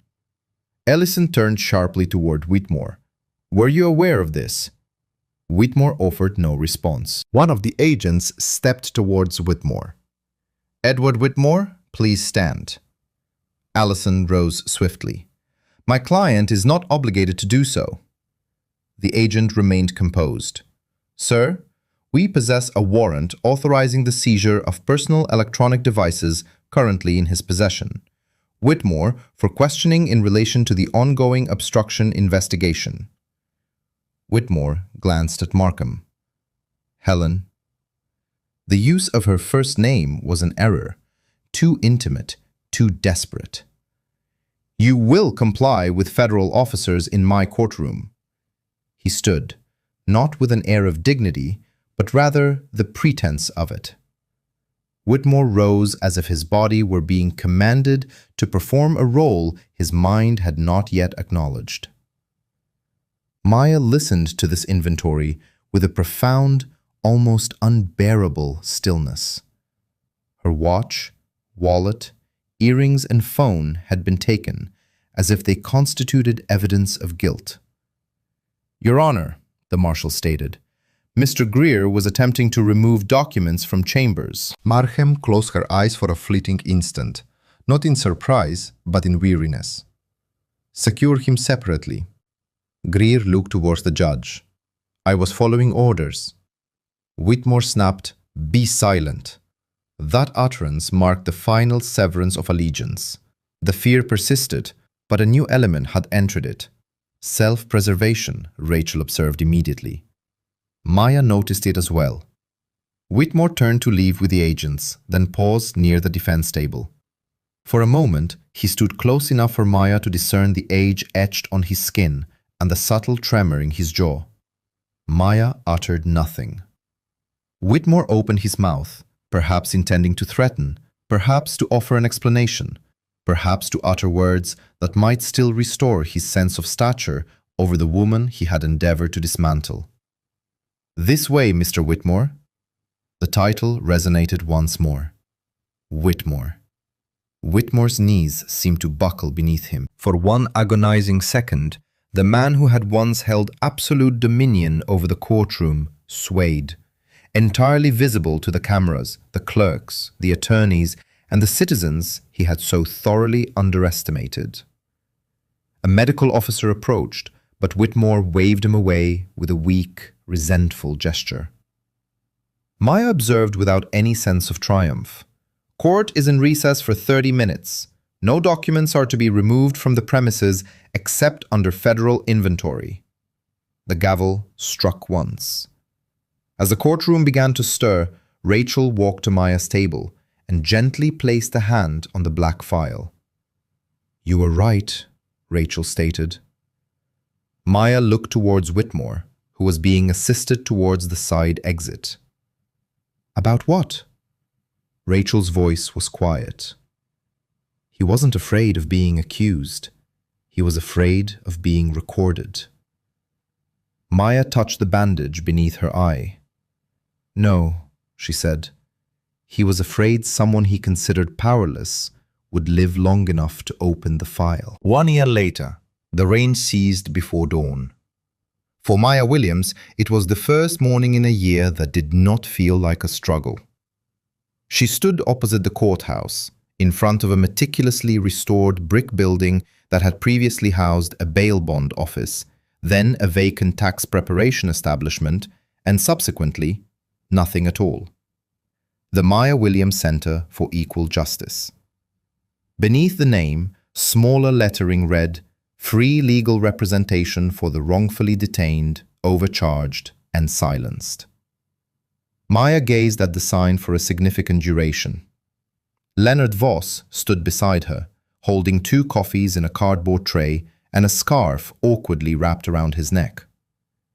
"You know," he remarked, "when I advised you to sue the city, I didn't envision you using the settlement to mend its conscience."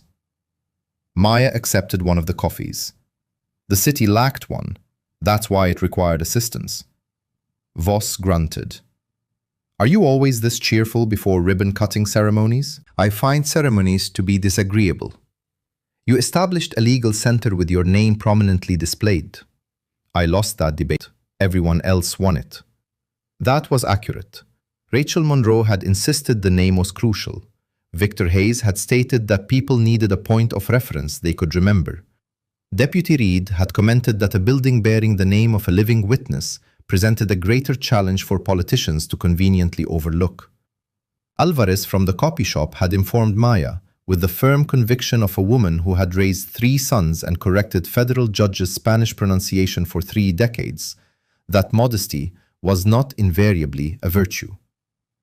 Some glanced towards Maya and quickly averted their eyes. Maya returned the acknowledgement. Edward Whitmore had submitted his resignation before formal removal proceedings could be finalized.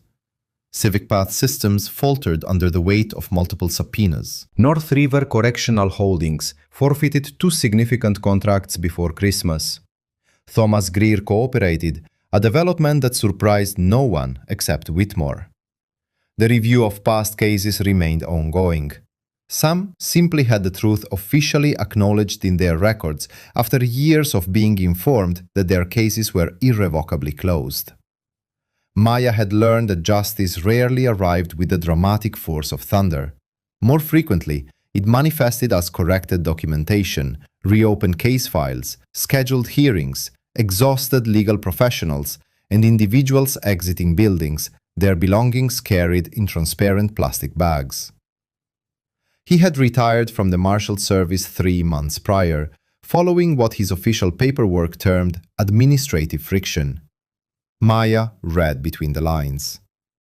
"You clean up well, Deputy," she remarked. "Retired," Reed corrected. "And this tie is constricting me." Voss glanced at it. "Because you tied it like a search warrant." Reed disregarded him and surveyed the building. "A fine establishment." "Are you prepared for the board meeting?" Maya inquired. "I believed I was merely here for coffee." "You accepted a board seat." "I accepted because Rachel assured me there would be coffee."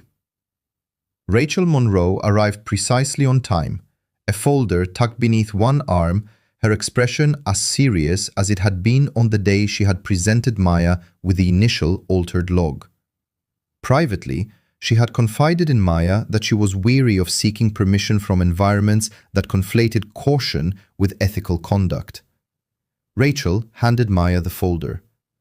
"First intake list." Maya opened it. "How many today?" she asked. 27 scheduled.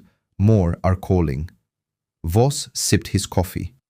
"We're going to require additional legal counsel," Rachel stated. "We're going to require more coffee." Reed gazed across the street at the courthouse. "I imagine they'll detest seeing this place every morning." Maya followed his gaze. The courthouse stood as it always had, imposing and stone-faced, its flags fluttering gently in the breeze. "They don't have to detest it," Maya responded. "They simply have to see it." A black sedan pulled up to the curb, and Victor Hayes emerged slowly, his cane preceding him. Victor looked up at the sign and shook his head. "You permitted them to place your name on it." Maya smiled faintly. "I was outvoted." "As you should have been." Mrs. Alvarez handed the pastry box to Voss. "Eat something before you all commence delivering speeches and pretending lawyers can subsist solely on caffeine." "No speeches," Maya declared. Rachel gave her a look. "There is absolutely a speech, Maya," she corrected. "At 10 o'clock." The sidewalk gradually filled with people. Former clients, current legal staff, retired court employees, reporters, neighbors, clergy members, union representatives, and elderly residents who had watched the Whitmore hearings on television and heard something they had suspected for years, finally articulated by a federal judge's own voice. Maya stood at the modest podium near the front steps. For a fleeting moment, she saw the courtroom again. The gavel, the file hurtling towards her face, the stamp pressed into her wound. Whitmore's voice labeling her as mere inventory. This building used to direct people towards incarceration, Maya stated. Today, it begins to direct them towards counsel. The crowd quieted. For years, influential individuals employed convoluted language to mask simple injustices. And when anyone dared to inquire too deeply, they attempted to make that individual appear culpable. She paused. I have some personal experience with that. A soft murmur swept through the assembled group. Maya continued, her voice unwavering. This center exists because the pursuit of justice should not be contingent upon one's financial capacity to be believed. For every individual detained under bail conditions designed to break them, and for every family that waited outside a courtroom, bewildered as to why the truth seemed to lack legal representation. Victor lowered his head slightly. Rachel's eyes glistened, but she did not look away. Maya placed a hand on the folder Rachel had given her. We cannot rectify every loss. We can ensure that when the system reaches out to someone in silence, someone else is already listening. The ribbon-cutting ceremony proceeded without undue fanfare, as Maya had insisted. Not the audio recording, not the most vitriolic statements, but simply the page that substantiated the underlying pattern. Bail, accommodation, financial transactions, names. Voss emerged from the doorway behind her. You all right? Maya watched a man in a work jacket enter the center, clutching a folder tightly in both hands. No, she replied honestly, but I am useful. Voss nodded. All it took to dismantle them was one woman willing to open the file. The profound takeaway from Maya Williams' ordeal is that dishonesty thrives when upright individuals remain mute, and inequity gains dominion when authority is never challenged. Maya endured degradation, was falsely accused, and dismissed as though her version of events held no weight. Frequently, it falls upon common folk, those who elect to vocalize their experiences, meticulously record evidence, and maintain their resolve when the established order opposes them.